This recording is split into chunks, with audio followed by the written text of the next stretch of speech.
يا ربي بالمصطفى بلغ مقاصدنا واغفر لنا ما مضى يا واسع الكرم.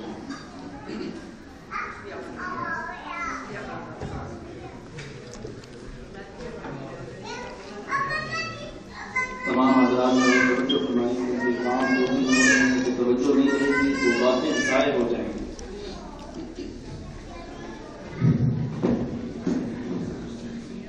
میں اپنی اس مختصر سے خدمت کا آغاز سیدی و مرشدی پی ایم نصیر الدین نصیر شاہ صاحب کے اس شعر سے کرنا چاہوں گا کہ خود سے چل کر نہیں یہ طرز سخن آیا ہے، خود سے چل کر نہیں یہ طرز سخن آیا ہے، پاؤں استاد کے دابے ہیں تو فن آیا ہے. دوبارہ سماعت فرمائیے کہ خود سے چل کر نہیں یہ طرز سخن آیا ہے، پاؤں استاد کے دابے ہیں تو فن آیا ہے. تو یہ اسپیشلی جو آج کی نیو جنریشن ہے اور مور اسپیشل جو یہاں کے رہنے والے بچے ہیں اسٹوڈنٹس ہیں ان کے لیے کہ آپ کا ایک قدم بھی ایون ایک قدم بھی آپ کا استاد کے مرہون منت ہے. آپ استاد کے بغیر ایک قدم تک نہیں اٹھا سکتے. تو آپ کی کامیابی کی پہلی سیڑھی جو ہے وہ اپنے استاد کا ادب ہے. وہ اپنے استاد کا ادب ہے. استاد کا ادب کر سکتے ہیں، کریں گے تو کامیاب ہو جائیں گے، اگر نہیں کریں گے تو کامیاب نہیں ہوں گے. اس کی چھوٹی سی مثال دے کر آگے جاؤں گا کہ اللہ تعالیٰ کسی سے بے انصافی نہیں کرتا، وہ انصاف کرتا ہے. اب دو بچے ہیں، دونوں اکٹھے اسکول میں داخل ہوئے اور 16 سال پڑھ کر دونوں نے ایم اے کر لیا. اب آپ بھی دیکھتے ہیں، میں نے بھی دیکھا کہ ہم منڈی میں جاتے ہیں تو پتہ چلتا ہے کہ جی یہ جو سبزی فروش ہے اس نے ایم اے کیا ہوا ہے. اور دوسری طرف آپ اسکول میں جاتے ہیں تو وہاں بھی آپ کو ایک ایم اے بندہ جو ہے وہ پڑھاتا ہوا ملتا ہے. اب سوال یہ ہے کہ بھئی دونوں اللہ کے بندے ہیں، دونوں نے پڑھائی کی ہے، ایک کو اللہ تعالیٰ نے مسرت میں بٹھا دیا اور دوسرے کو اللہ تعالیٰ نے ریڈی پر بٹھا کر دیا. تو اب ہم کیا کہیں گے کہ یہ اللہ تعالیٰ ناانصافی کر رہا؟ نہیں محترم سامعین، ناانصافی نہیں. ایک طبقہ بھیجتا ہے اس میں رب کی کوئی حکمت شامل ہوتی ہے. محنت دونوں میں ایک جیسی تھی، اچھے نمبروں میں دونوں پاس ہو گئے. ایک سبزی بیچتا ہے، ایک مسجد پہ بیٹھ کے بچوں کو پڑھاتا ہے. تو محترم سامعین جہاں تک میں سمجھا ہوں اس میں جو ڈیپ لاجک ہے وہ یہی ہے کہ جس نے استاد کا ادب کیا تھا اللہ نے اسے مسجد میں بٹھا دیا، اور جس نے استاد کا ادب نہیں کیا پڑھ پا گیا. استاد کا ادب نہیں کیا تو اللہ تعالیٰ نے اسے بازار میں بٹھا دیا.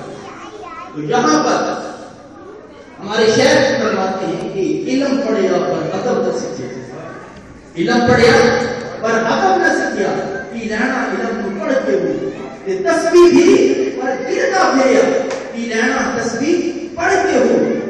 اور قابل شعر جو ہے قابل بہت شعر کہ جاگ بنا دودھ جمنا نہ پاؤ، جاگ بنا دودھ جمنا نہ پاؤ ہمیں یاد ہوئے کڑ کڑ کے ہوئی. تو بتانا یہ چاہتا ہوں محترم سامعین کہ آقا علیہ السلام کی وساطت سے جو ہمیں علم ملا ہے تو ہمارے اسلاف بھی ہمیں سمجھا کے رہے ہیں کہ اگر تم اپنے اس دل، اس کوڑے دل میں علم کے دودھ کے ساتھ نہیں جمانا چاہتے ہو تو جہاں گنبد خضرا سے نہیں پڑے.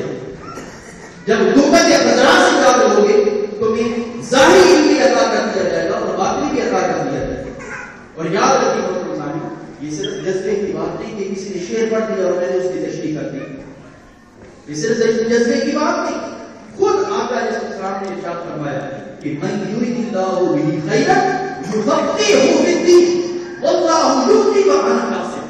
حضور نے ارشاد فرمایا کہ جب اللہ تعالیٰ اپنے کسی بندے سے محبت شروع کرتا ہے، جب وہ اپنا چہرہ خاص کر کے کسی بندے کی طرف کر دیتا ہے، وہ اس سے محبت کرنا شروع کرتا ہے، اس کی نشانی کیا ہوگی؟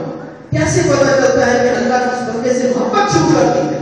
تو حضور نے ارشاد فرمایا اس کی نشانی یہ ہے کہ یفقہہ فی الدین، اللہ تعالیٰ اسے دین کی طرف رغبت عطا کر دیتا ہے، اسے دین سے محبت ہونے لگ جاتا ہے، وہ نمازیں پڑھنے لگ جاتا ہے، وہ دین کی محفلوں میں بیٹھنے لگ جاتا ہے، وہ علم حاصل کرنا شروع کر دیتا ہے، اسے دین سمجھ آنے لگ جاتا ہے. یہ اس کی نشانی ہے کہ اللہ تعالیٰ نے اپنا چہرہ باقی مخلوق کے ساتھ ساتھ اب خواص کو اس کی طرف پھیر دیا. اب اللہ تعالیٰ اسے خاص طور پر دیکھتا ہے، علم دیتا ہے اسے، مطلب جسے دین کا علم آ گیا اللہ اسے محبت کرتا ہے. اب یہ حدیث ہے، اب اس کا اگلا ٹکڑا کیا ہے؟ حضور نے ارشاد فرمایا کہ یہ جو دین کا علم آتا ہے نا بندے کے پاس، یہ کس رستے سے ہو کے آتا ہے؟ کس رستے سے ہو کے آتا ہے؟ حضور نے ارشاد فرمایا واللہ یؤتی، عطا اللہ کرتا ہے، وانا قاسم، اور مخلوق میں محمد یادی بانٹتا ہے، مخلوق میں محمد یادی بانٹتا ہے. تو محترم سامعین، یہ میری تبلیغ کی. آج آپ اس دانش رات کی اس دستار بندی پہ ہم مہمان ہیں، تو میں کچھ کڑوی باتیں کہنا چاہوں گا کہ آقا علیہ السلام کو اللہ رب العزت نے ان کے قلب اکبر پر پورا قرآن مجید نازل فرمایا، اور نازل فرمایا تو حضور علیہ السلام نے پھر وہ قرآن نہ کہ صرف ہمیں سنا دیا بلکہ عمل کر کے ہمیں بتایا، عمل کر کے، کیونکہ عمل سے زندگی بنتی ہے، جنت بھی جہنم بھی. یہ خاکی اپنی فطرت میں نہ نوری ہے نہ ناری ہے، جو کریں گے وہ کاٹیں گے. تو آقا علیہ السلام نے عمل کر کے یہ دین ہمیں دیا ہے، عمل کر. تو دیکھیے محترم سامعین، جب اس طرح کسی کا بچہ حفظ کر لیتا ہے تو ہم بڑے شوق سے یہ حدیثیں سنتے بھی ہیں اور بیان بھی کرتے ہیں کہ جس نے حفظ کر لیا اللہ تعالیٰ اب قیامت کے دن اس کا مقام یہ ہوگا کہ وہ اپنے خاندان کے 10 ایسے لوگوں کو جنت میں لے جائے گا جن میں جہنم واجب ہوتی ہوگی. لیکن یہ حدیث نامکمل ہے محترم سامعین. مکمل حدیث شریف یہ ہے کہ حضور نے ارشاد فرمایا کہ جس نے قرآن پاک کو حفظ کیا، حفظ کرنے کے بعد اس کی حلال کردہ چیز کو حلال جانا اور اس کی حرام کردہ چیز کو حرام جانا، اب اس کا یہ مقام ہوگا کہ قیامت والے دن وہ اپنی فیملی میں سے، اپنے خاندان میں سے 10 ایسے بندوں کو جنت میں لے جائے گا جن پر اللہ تعالیٰ نے جہنم کو واجب کرنے لگا. اور یہی جو باعمل حافظ ہے محترم سامعین، جو اپنے جس کی وجہ سے اس کے ماں باپ کے سر کے اوپر ایسا تاج سجایا جاتا ہے کہ جس کی روشنی سورج سے بھی زیادہ ہوتی ہے، سورج سے بھی زیادہ ہوتی ہے. تو عمل اگر نہیں ہوگا، حفظ قرآن ہو چاہے آدمی بھی، عمل نہیں ہوگا تو یہ صرف قرآن صرف لفظ ہی رہ جائیں گے. محترم سامعین، ایک بڑی لاجک ہے کہ جب آقا علیہ السلام نے قرآن پیش کیا کافروں کے ساتھ تو انہوں نے انکار کر دیا. اب وجہ کیا تھی کہ انہوں نے کیوں انکار کیا؟ تو دیکھیے محترم سامعین، اگر حضور کا پیغام صرف یہ ہوتا کہ بھائی الف لام میم پڑھو گے تو تمہیں 30 نیکیاں مل جائیں گی، ایک حرف کے بدلے میں 10 نیکیاں ملیں گی. الف لام میم پڑھو گے تو 30 نیکیاں مل جائیں گی. یاد رکھیے محترم سامعین، اگر قرآن کا مقصد صرف یہ ہوتا تو کافروں کو کوئی ضرورت نہیں تھی کہ وہ قرآن کا انکار کرتے تھے، کیونکہ انہیں کیا تھا، اگر صرف وہ عبادت کرتے انہیں نیکیاں دیتی تھی تو وہ بھاگ بھاگ کے قرآن لیتے اور بلکہ چھپوا کر دوسروں کو بھی دیتے کہ تم بھی پڑھو اور اس سے نیکیاں حاصل کرو. لیکن انہوں نے جو انکار کیا تھا اس میں وجہ نہیں تھی کہ وہ شراب پیتے تھے، قرآن نے شراب کو حرام کر دیا، وہ بدکاریاں کرتے تھے، قرآن نے اس کو حرام کر دیا. قرآن نے کہا کہ تم نے عمل پیدا ہونا ہے، تم نے نمازیں پڑھنی ہیں، روزے رکھنے ہیں، زکاتیں دینی. یہ وجہ تھی محترم سامعین کہ ان کے اوپر یہ بارے گراں ثابت ہوا کیونکہ عمل جو کرنا پڑتا تھا. تو یاد رکھیے محترم سامعین، صرف اپنی اولادوں کو عالم دین نہ بنائے، صرف حافظ قرآن نہ بنائے، بلکہ یاد رکھیں، میں نے تو بزرگوں سے ہی سنا ہے، آپ لوگوں سے سنا ہے کہ ماں کی گود پہلی درسگاہ ہوتی ہے بچے کی. تو ماں ادب سکھاتی ہے. یاد رکھیں، ماں اور باپ کا ادب آگے جا کے ہے نا، ماں اور باپ کو زمین تیار کرتے ہیں نا تو پھر استاد اس کے اوپر پھر پودا لگاتا ہے. تو یہ زمین تیار کرنا یہ ماں باپ کی ذمہ داری ہے. ماں جب بچے کو اپنے پاس لاتی ہے اسے سبحان اللہ پڑھائے گی تو وہ کل بڑا ہو کر باس بنے گا، کتا بنے گا. لیکن ماں ہی کو خود نماز نہیں آتی تو اپنے بچوں کو کیا پڑھائے گا؟ تو اس لیے محترم سامعین، اگر عمل سے عالم ہو گئے، عمل نہ آیا اور بالکل دین سے دور ہو گئے تو یاد رکھیے، میرے استاد نے ایک واقعہ سنایا تھا. میں ایک بندہ تھا، اس کے 4 بیٹے تھے. اس نے ان 4 بیٹوں کو مختلف ممالک میں مختلف علوم حاصل کرنے کے لیے بھیجا.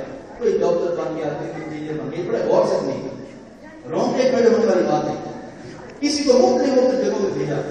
اب ہر بندے کو کرنا ہوتا ہے. باپ مر گیا، اب وہ چاروں کے چاروں بیٹے جو ہے وہ باپ کا جنازہ پڑھنے کے لیے آئے. چاروں بیٹے باپ کا جنازہ پڑھنے کے لیے آئے. تو اب امام صاحب آگے کھڑے ہیں اور چاروں بیٹے جو ہیں وہ قطار کے پیچھے کھڑے ہیں. غور سے امام نے جب پہلی تکبیر کہی تو چاروں بیٹوں نے ہاتھ باندھ لیے، اور جب امام نے دوسری تکبیر کہی تو چاروں کے چاروں بیٹے رکوع میں چلے گئے. آپ سمجھے ہیں نا اس بات کا؟ یعنی کیا ملے گا اس باپ کو بیٹوں کو ڈاکٹر بنا کر، انجینئر بنا کر، اتنا پیسہ لگا کر اس نے اپنے اولاد کو پڑھایا، تو اسے کیا ملے گا؟ حضور نے ارشاد فرمایا تھا کہ جب بندہ مر جاتا ہے تو تین چیزیں ساتھ جاتی ہیں قبر میں، اور ان تین چیزوں میں سے ایک چیز نیک اولاد. تو آپ اگر اپنی اولاد کو یہ سکھا کر جائیں پھر وہ آپ کو یہ کہیں گے. یاد رکھیں محترم سامعین، آقا علیہ السلام نے اس باپ کی فضیلت بیان کی ہے کہ جس کا اپنا سگا بیٹا اس کا جنازہ پڑھے. تو کیا ہم اپنے بیٹوں کو اس طریقے سے تیار کرتے ہیں کہ کل کرا کر ہم مریں گے تو وہ کھڑے ہو کر ہمارا جنازہ پڑھا سکتے ہیں؟ یہ سوچ اور فکر ہونی چاہیے محترم سامعین. یہ ظاہری علم پڑھ کے ہم کامیاب نہیں ہو سکتے، کیونکہ ظاہر تو سب حاصل کر لیتے ہیں. اصل ہماری جو ہمارا مقصد ہے، ہم نے جہاں تک پہنچنا ہے وہ ہماری روحانیت ہے. ہم اپنے بچوں کو عالم دین بنائیں، ان کو نماز پڑھائیں، ان کو نمازیں سکھائیں، ان کو نمازوں کی عادت ڈالیں. جس گھر میں نماز کی عادت ہوتی ہے یاد رکھیں اس میں نمازوں کی عادت بچوں کو پڑ جاتی ہے، اور جس گھر میں نماز کی عادت نہیں اسے کبھی نماز کی عادت نہیں پڑے گی. تو اس طریقے سے اپنے بچوں کو تیار کریں تاکہ ہر کوئی ان کے اوپر فخر کرے.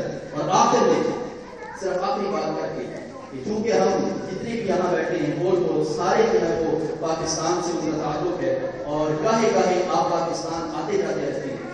تو میں بھی بالکل نیا یعنی انگلینڈ میں آیا ہوں، تو یہ بات میں نے بڑی دیکھی ہے کہ ہمارے اپنے ہوں یا دوستوں کے ہوں، جب ان کے جو رشتے دار باہر سے آتے ہیں، ان کی اولاد آتی ہے، تو ہر کوئی سوچ رہا ہوتا ہے کہ وہ پتہ نہیں کیسے ہوں گے. ہم تو چلو کوئی نماز روزہ کرتے ہیں، کچھ آتا بھی ہوگا کہ نہیں آتا ہوگا. وہ انگلینڈ میں رہتے ہیں، پینٹ شرٹ پہنتے ہیں، پتہ نہیں انہیں کچھ آتا ہوگا کہ نہیں آتا ہوگا. یاد رکھیں آپ خود بھی ایسا تیار کریں اپنے بچوں کو کہ جب وہ پاکستان میں جائیں تو ہر ایک بندہ جو ہے ان کو دیکھ کر خوش بدندان ہو جائے کہ رہتا انگلینڈ میں ہے اور گاڑی کیوں رہتا انگریزوں میں ہے، اور دیکھو سورت مصطفیٰ چہرے پہ سجائی ہے، سر پہ ٹوپی ہے، دیکھتے ہی ہمیں مسلمان لگتا ہے. یاد رکھیں یہی اعتراض علامہ اقبال کے اوپر بھی کیا تھا لوگوں نے، اور علامہ کے اوپر جب یہ اعتراض کیا گیا انہوں نے منہ توڑ جواب دیا. فرمایا کہ فیرا نہ کر سکا مجھے جلوہ دانش فرنگ، فیرا نہ کر سکا مجھے جلوہ دانش فرنگ، سرما ہے میری آنکھ کا تاکہ مدینہ ہو جائے. آپ نے فرمایا کہ وہ بات ٹھیک ہے کہ میں انگلینڈ میں رہ کر آیا ہوں، لیکن اب بھی میرا عقیدہ یہ ہے کہ اگر مجھے مدینے کی خاک مل جائے تو میں